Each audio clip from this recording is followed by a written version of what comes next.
Hello, ladies. Welcome to the very first The Ladies Room show. And I just want to say that I'm so glad you're here. I am super nervous because this is my very first, one, it's my very first Ladies Room show, and two, it's my very first time going solo on Facebook Live. So I've got a little bit of butterflies in my stomach, and I just am wanting to be a presence for you women who are desiring to have success in your dating relationships and in your long-term committed relationships. I have had quite a journey myself with all of this and have learned a few things, and I'm still finding my way with being successful in my relationship with Richard. And I just wanted to share today with you about the power of having a relationship vision. And the reason for having a relationship vision in dating and in long-term committed relationship is it's pretty much your navigational tool.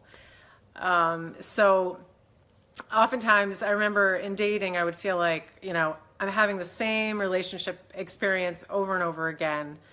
And I was trying this and trying that, this school of thought and this field of study, and was still ending up in the same spot, maybe evolving slightly over time, but not ending up with ultimately the kind of relationship that was really going to be right for me. And then often, especially in a committed relationship, and I hear this a lot from the writers, it's sort of like, how do you know, how do you stay on track? How do you keep it going successfully day in and day out? And so I thought that a great topic for this first ladies' room would be to talk about a relationship vision and a little bit about what is it, how do we create one, and the power of it. I wrote this, I'm going to actually read you in a little bit, the relationship vision that I wrote, which I didn't meet Richard right after I wrote the relationship vision. I actually dated one other person before him, but it was a tool that allowed me to get really clear and really keep me on track with what I wanted. So here's how it works. This mind in here that we have is a very powerful tool. So essentially whatever we are thinking about, whatever we are believing is going to become a reality. So, and we're always thinking, because this is a powerful tool here. So generally what we think about, unless we're intentionally training our thoughts, we are thinking about our circumstances, things that have happened to us in the past, specifically when it comes to achieving a dream, like having a really fantastic relationship, whether you're in the dating process or whether you are maintaining a current committed relationship. So you're either looking at what's already happened to you, things like, boy, I never seem to get this dating thing right, or relationships never work out for me. Men never seem to really treat me well. They never seem to make me a priority. Men are lazy and they never want to help. They never want to pitch in.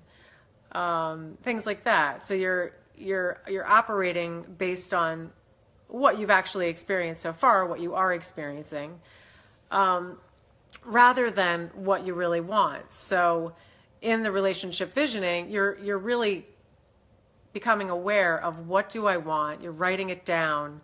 You're referring to it, and you're basically changing the landscape of your beliefs, which is not an easy process, by the way. It's somewhat like a little bit of an identity crisis, or at least it was for me, because when I found that I had a pretty easy time writing down what I wanted, but then when it came to actually manifesting that experience in my life, it was weird, because my old beliefs, based on my old experiences, were so strong. And so you'll find that, you know, it's not an easy road, but nearly impossible, I feel, without the tool of the relationship vision. So there's a little story that I heard. I think it was when I was studying Mary Morrissey's Dream Builder life coaching program. She told a story of how it is that we put out what we want into the universe, or to God, to spirit, however you think of, you know, of the spirit realm. So if you don't have a clear vision of what you want, it's akin to walking into your favorite coffee shop and saying, I think I'll have, so you say, I think I'll have a coffee. Something hot would be good. So it's kind of like that. So how is this barista supposed to know of the, you know, 850 hot beverages, what it is that you want? So it's a matter of making your specific request, and putting it out, and then living from that belief that your request is going to come to you. So a couple of things, just a couple of practical tools that I use are, well, I like pictures. So, and I never really wanted to do like the whole vision board thing and put it up, because I don't know, I thought that was a little corny, but I did actually cut out some pictures and look at them very regularly, in fact daily, in the days before I met Richard. And so one of them, I'll show you the pictures that I have. One of them I cut out is time is on your side, and I cut that out because one of my worries was that I was getting older, and that I was running out of time. So time is on your side. That meant a lot to me. Picture of a woman meditating. It was also an important part of my vision, because it's really important for me to maintain my balance and my spiritual center, my connectedness to myself in a relationship. So I have that. A little breakfast in bed action. I can't say this has ever actually happened exactly like this, but we do have breakfast together a lot, and I just thought this was kind of a cool picture.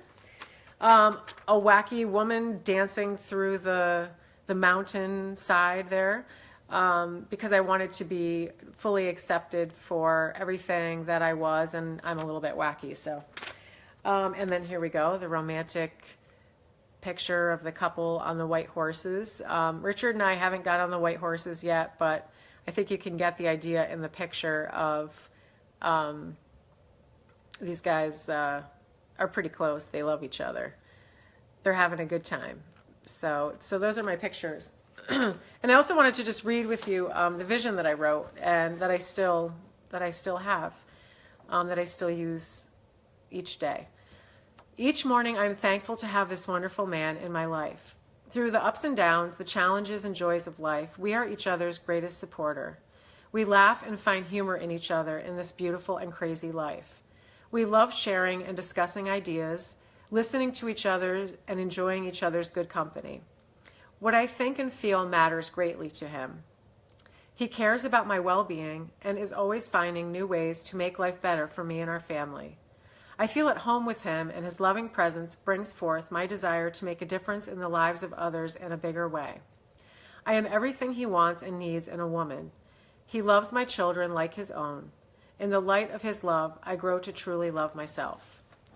So there you see. Those are pretty powerful words, and they really help keep me on track when I'm feeling like, you know, maybe I'm getting a little bit dragged down by circumstances or things that are still unhealed in me. So I just thought I'd share that tidbit with you today. I am totally here to help you create your own relationship vision.